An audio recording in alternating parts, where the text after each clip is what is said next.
तो हेलो पिलामाने केमिति अछंती आपकी समस्त पिलामाने बहुत ही भलो थिबे सो तमने सेमति भलो थांतो। तो पिलामाने आजिरो वीडियोटी संपूर्ण भाबरे प्लस 3 रो 6 सेमिस्टर ओडियानस पिलामानक पई गोटे गुरुत्वपूर्ण वीडियो काहे कि पिलामाने जो तोर 6 सेमिस्टर रो कोर पेपर 13 रहिछि कोर पेपर 13 रो यूनिट 1 कोन अछि गोटे आत्मजीवनी भ्रमण कहानी देन लास्ट अछि तुम समालोचना तत्व। तो पिलामाने आज वीडियो माध्यम तुम भ्रमण कहानी विषय संपूर्ण भाव जानिबा तार संज्ञा जानिबा देन स्वरूप जानिबा ता सहित प्रकार भेद मध्य आलोचना करिबा। तो पिलामाने तुम फास्ट जो भ्रमण कहानी ता अर्थ कोन बुझियो जोटा कि ट्रैवल हैला जेमति सेटा विभिन्न प्रकार रो हेइ पारे जेमति हमर विदेश बाहर तुम माने विदेश बाहर जाय ट्रैवल किबा हमर स्वदेशीय जो ट्रैवल हैला सॉरी हमर स्वदेशीय भ्रमण कहानी साधारणतः दुई प्रकार मन रखो गोटे हैला कोन स्वदेशीय आ गोटे विदेशीय हैला दी प्रकार तापर ता सहित पुनी जो स्वदेशी अछि सेटा मते ताको तीन भाग विभक्त कराइछि कोन कोन गोटे हैला तुमरा जो कर्तव्य जनित ता सहित तुम कोन तो माने भ्रमण जनित भ्रमण तो माने जो माने माने बुलिया पई ही बुलंती तो तांको पई गोटे देन आ गोटे होला तुमरा जो तीर्थ टानु जाई बा कोन माने किछि तीर्थ स्थान गुडी को हमर भारत भितरे देखिया पई जो माने कोन भ्रमण करथांती तो ता माने तीन भाग विभक्त आ रहला तुमर विदेशीय भ्रमण जोटा कि हमें माने भारत बाहर को जाई किना हमें कोन भ्रमण कराइते ताको कहा जाय माने विदेशीय भ्रमण हैला। तो पिला माने मु आशा करजे समस्त बुझेइतियो बर्तमान तमे चलो आलोचना करिया जो भ्रमण साहित्य विषय एक्चुअली भ्रमण साहित्य कोन तो देखंतु गोटे लोक विभिन्न प्रकार जिनिस देखिया पई माने जेमति विभिन्न अंधविश्वास कि अनेक सारा जो तांको मनर प्रश्न थाए एवं माने कोन माने मिछो को सत्य रूप रे रूपांतरित करिया पई से माने विभिन्न जगह को भ्रमण उद्देश्य रे जाइसंती हैला। तो माने तांकर जदि हमें डायरेक्ट कथा तो गोटे सुनी के विश्वास करि परिबानी तो डायरेक्ट हमें जाइकी ताका मानिबा एवं ताको रिसर्च करिबा सत्य सेठी कोन होउची ताहा तो सेटा ही हैला भ्रमण साहित्यर उद्देश्य ता सहित लोक मानको माने अलगा संस्कृति सहित परिचित कराइबा धर तांको देश रे एमती होउची हमर संस्कृति को अन्य देश रे नै कि देखिबा एवं तांकर संस्कृति को हमें आपणैबा माने परस्पर मध्य गोटे माने बंधुतापूर्ण स्वभाव जात करिया पई एटा भ्रमण साहित्य सहायता करिताय एमानकर अतीत एवं वर्तमान को देखिते हैला। हो चलो आलोचना करिया हैला। फास्ट कोन अछि ना travel in the younger short is a part of education is the elder a part of experience तले कोन जो ट्रैवल बा कोन जो हमर भ्रमण ताहा केवल हमर जो युवपीढ़ी मानकर ताहा गोटे पाठ एवं कोन in the elder a part of a experience जहा कि हमको नुआ नुआ एक्सपीरियंस मिली थाए। देखो पृथ्वीर जनमानस रे बंचुଥିବା प्रत्येक सज्जनशील प्रतिभा जने जने सहृदय परिव्राजक एवं सेमानकर भितर समस्त पृथ्वी जीवंत रही थाए। सेमानकर हृदय रे कथाकार कवि नाटककार चित्रकार संगीतकार कलाकार गवेषक तसे दार्शनिक चिकित्सक धार्मिक समस्त थांती कोठी हमर जो पृथ्वी रे जो सेमानकर आपनार असामर्थ और तजनित अवसाद को केवल निजर मुक्ति पई पर्यटन भ्रमण करंती नहीं माने सेमाने केवल निजर फायदा पई चारियाड भ्रमण करंती आ तार कोन ना पर्यटन तांकर हुए निशा और पेशा नुहे एथिरे सेमाने पांती अपार आनंद जो विभिन्न जगह को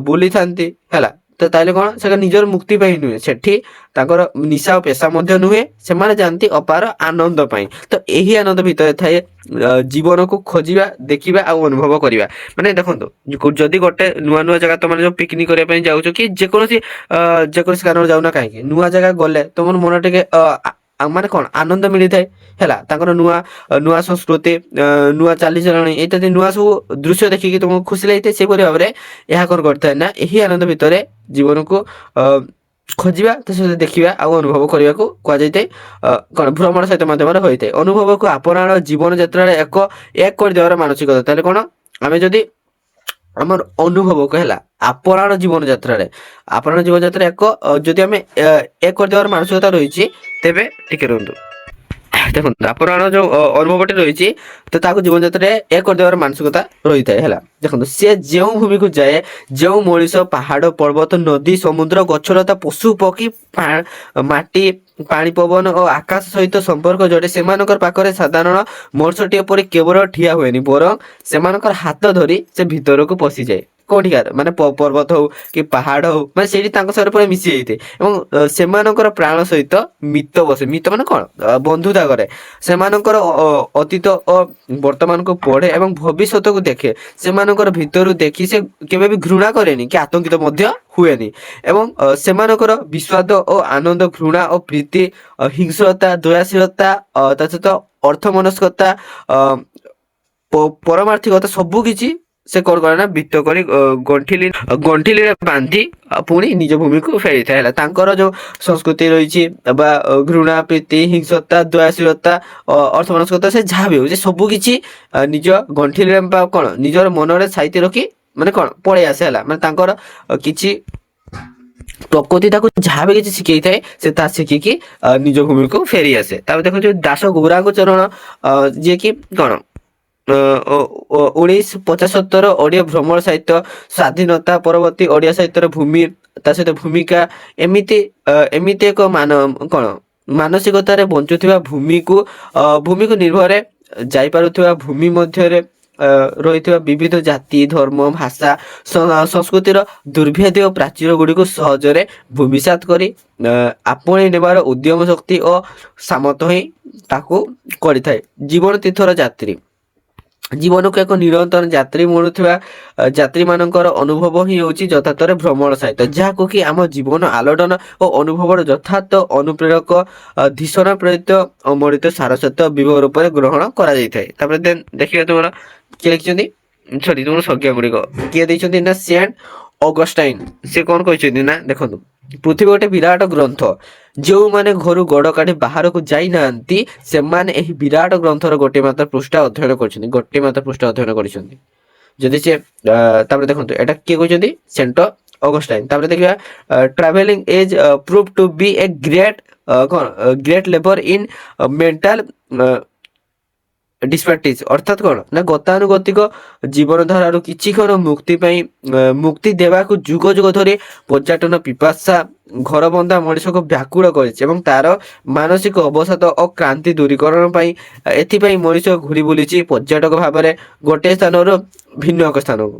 ଜ୍ଞାନର ଦିଗନ୍ତ ତାର ହୋଇଛି ପ୍ରସାରିତ, ଆଉ ସମଗ୍ର ବିଶ୍ୱକୁ ସଦୃଷ୍ଟିକରଣରୁ ପର୍ଯ୍ୟବେକ୍ଷଣ କରିବାର ଶିକ୍ଷା ମଧ୍ୟ ସେ ପାଇଛି। ସେ ହୋଇନି ନିର୍ଦ୍ଦିଷ୍ଟ ଭୌଗୋଳିକ ବୃତ୍ତର ମଣିଷଟିଏ, ବରଂ ହୋଇଛି ଗୋଟେ ବିଶ୍ୱର ମଣିଷ ହେଲା। ବିଶ୍ୱର ମଣିଷ ପୃଥିବୀ ଓ ଆକାଶ ସମ୍ବନ୍ଧିତ ରୂପର କଳାତ୍ମକ ଅଭିବ୍ୟକ୍ତି ହିଁ ରୂପ ପାଇଛି ପର୍ଯ୍ୟଟନ ସାହିତ୍ୟର ମଞ୍ଜୁର ପୃଷ୍ଠାରେ।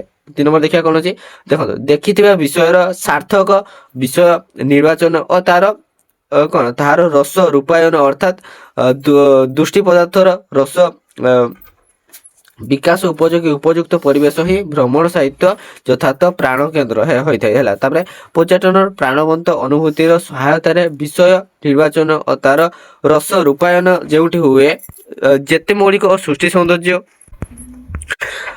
ଗର୍ବିତ ସେ ଭ୍ରମଣ ସାହିତ୍ୟ ସେଠି ହୁଏ ସେତେ ଅଭିନବ ଓ କଣ ଚିତ୍ତ ଉଲ୍ଲାସକ, ତାର ସୃଷ୍ଟି ଧର୍ମ ସେଠି ହୁଏ ସେତେ ସାର୍ଥକ ଓ ଚିରନ୍ତନ ହେଲା। ତା ଦେଖିବା 4 ନମ୍ବର କଣ ହେଲା, ଭ୍ରମଣ ଅନୁଭୂତି ଓ ଅଭିଜ୍ଞତା ସବୁ ଶରତ ସନ୍ଧ୍ୟାର ଗଙ୍ଗଶିଉରି ଫୁଲ ପରି ଫୁଟି ବାସ ଚହଟାଇ ସକାର ହେବା ସଙ୍ଗେ ସଙ୍ଗେ ଝରିଯାଏ।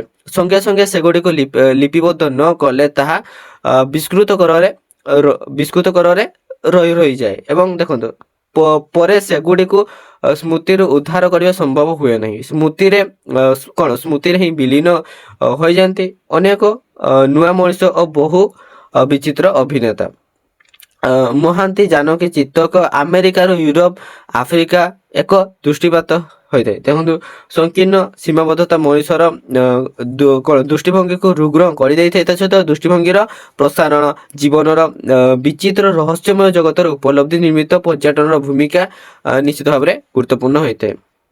ଚୈରନେତ୍ରୀ ଚୈରବତୀ ସତ୍ୟ ଯେପରି ପର୍ଯ୍ୟଟନ ସାହିତ୍ୟର ଧର୍ମ, ସଚେତନ ସୃଷ୍ଟିର ରସବୋଧ ବିଦଗ୍ଧତା କୌତୂହଳତା ସର୍ବୋପରି ପ୍ରସାରିତ ଦୃଷ୍ଟିଭଙ୍ଗୀ ତଥା ନିବିଡ଼ ଆନ୍ତରିକତା ପର୍ଯ୍ୟଟନ ସାହିତ୍ୟକୁ ଦେଇଥାଏ ଚିରନ୍ତନ ମୂଲ୍ୟବୋଧ ହେଲା। ତାପରେ ଦେଖିବା କଣ ଅଛି, ବାସ୍ତବରେ ପର୍ଯ୍ୟଟକର ଲୋକଚରିତ୍ର ଅନୁଧ୍ୟାନ ଯେତିକି ଶାଣିତ ହୁଏ ସେତିକି ତାର ଦେଶ ବିଦେଶର ସଂସ୍କୃତି ଓ ସମାଜ ତତ୍ତ୍ୱ ସମ୍ପର୍କରେ ଜ୍ଞାନ ହୁଏ ତୀକ୍ଷ୍ଣ, ସେତିକି ବି ହୋଇଥାଏ କଳାମଣ୍ଡିତ ତାର ପର୍ଯ୍ୟଟନ ବୃତ୍ତାନ୍ତ। ଦେଖନ୍ତୁ, there is no denying the fact that traveling unravels the spectrum of life in all its intensity and vitalities. It unfolds before our very eyes the cycle of time. ତା ଦେଖିବା past, present and future. Traveling is education, competition matter. ଅନ୍ଧବିଶ୍ୱାସ ଓ ଅଜ୍ଞାନତାର ନିକଟରୁ ମଣିଷକୁ ମୁକ୍ତି ଦେଇ ପର୍ଯ୍ୟଟନ ସାହିତ୍ୟ ଆଲୋକର ପଥ ନିର୍ଦ୍ଦେଶ କରିଥାଏ। ଦିବ୍ୟ ଅନୁଭୂତିରେ ହୃଦୟକୁ ପୁଲକିତ କରିଥାଏ। ଅତୀତ ବର୍ତ୍ତମାନ ଓ ଭବିଷ୍ୟତକୁ ତଡ଼ି ଧରିବା ସଙ୍ଗେ ସଙ୍ଗେ ଏହା ଅନୁଦ୍ଘାଟିତ ଦିଗ ଗୁଡ଼ିକୁ ଉଦ୍ଘାଟିତ କରିଥାଏ। ଜୀବନର ବିଶାଳତା ଓ ଜଗତର ରହସ୍ୟ ତଥା ରହସ୍ୟାତ୍ମତାକୁ ଅନୁଭବ କରିବା କ୍ଷେତ୍ରରେ ପର୍ଯ୍ୟଟନ ସାହିତ୍ୟ ଏକ ବଳିଷ୍ଠ ମାଧ୍ୟମ ହୋଇଥାଏ।